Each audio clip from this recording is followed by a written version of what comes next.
Landlords, what was your most terrible experience with a tenant? My tenants asked me to be a bit more professional, so I ruined them.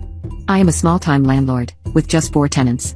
Earlier this year, I had 2 sisters that didn't respond to my request to add one of the girls' husbands to the lease, though he was living with them. Not a big deal, but did I mention the pit bull they also brought home, without permission? I do allow pets, and had previously approved their other dog. I asked nicely in person and by email for months leading up to my malicious compliance. They also did not respond when I asked if they were happy there, and wanted to renew their lease for the following year. I asked again and then I emailed them notice that I would start showing the unit 2 days later. I try to be a nice landlord. I do. They had a newborn, as well, so I scheduled all of the showings within a 2-hour window on the same night so I could be in their space as little as possible. Also, because they had not responded, and it was now crunch time for getting another tenant and my spouse had work, I had the delightful inconvenience of bringing my 2- and 6-year-old children with me to the showings. Because I'm not a corporation, I'm a small-time family landlord with kids. Now try to imagine how difficult it is to conduct business meetings with 2 kids. Then imagine staggering showings every 15 minutes, with prospective tenants who are also bringing their own kids. Just to further clutter your imagination, this is an 800 square foot 2-bedroom apartment with a cozy entryway. So I arrive with my 2 kids, to find that my tenants are still at home, along with the husband, the newborn and the other sister's boyfriend. So that's 7 people in a small kitchen already. Then the first prospective tenants start arriving. Husbands, wives, with kids, and some showing up early, so there's 2 sets of them. That's 14 people in a small kitchen. I'm holding my toddler, my daughter is safely under the dining table coloring, and I'm chatting with the prospective tenants and directing traffic while my actual tenants prepare to depart. If you didn't know this already, it's common practice in the US to leave the premises during real estate or apartment showings. This was their first apartment, so I actually emailed them ahead of time to let them know what is generally expected at showings and that they can leave, for their own convenience. They do eventually leave, after the boyfriend tells a prospective tenant that he, in fact, also lives there.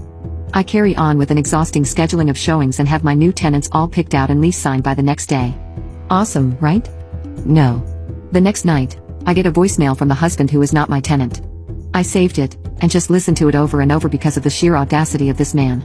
In his voicemail, he told me how awful it was that my children touched his infant's things.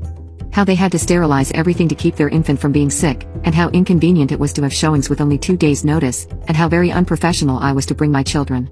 He then asked if I could just be more professional in the future. That's when the deep shiver of malicious compliance vibrated through my offended being. The next morning, I started issuing professional lease violation notices. 1 for the 2 extra residents of the unit. 1 for the extra dog. And a few additional ones for building concerns I noted during the showings. They ignored the violation notice, which I sent by certified mail and, thoughtfully, also by email. I decided to be even more professional 30 days later, and issue a 5-day notice to vacate. And I called their mom, who is their emergency contact, as an eviction notice is an emergency. Did I mention that their lease was due to end just a few weeks later? But it would be unprofessional of me to let these violations slide until then. 3 days later, they'd magically sent me all the information I'd requested, removed the other dog, licensed the first dog, and gotten the required pet insurance. They moved out on their lease termination date. And skipped out on their last electric bill, and left the unit in damaged condition. Despite my professional security deposit disposition statement and request for payment, they ignored those notices. That was until I stated I would proceed to small claims court by a near date for the total due beyond their security deposit.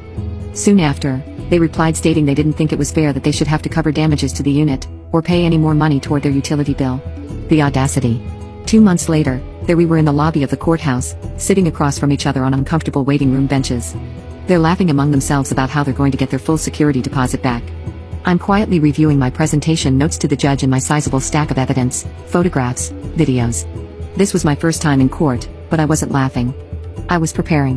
1 hour later, we're back in the lobby and their mom is trying to write me a check for the full amount of the judgment. She doesn't have a pen. Her kids don't have a pen. I, however, have a pen. I cheerfully offer my pen. She writes the check and hands it to me. I wait. I held out my hand again and got my pen back too. I was so proud of myself for not saying any of the sassy things in my head at that moment. You know why? Because I was being professional, as I'd been from the moment he'd left that voicemail.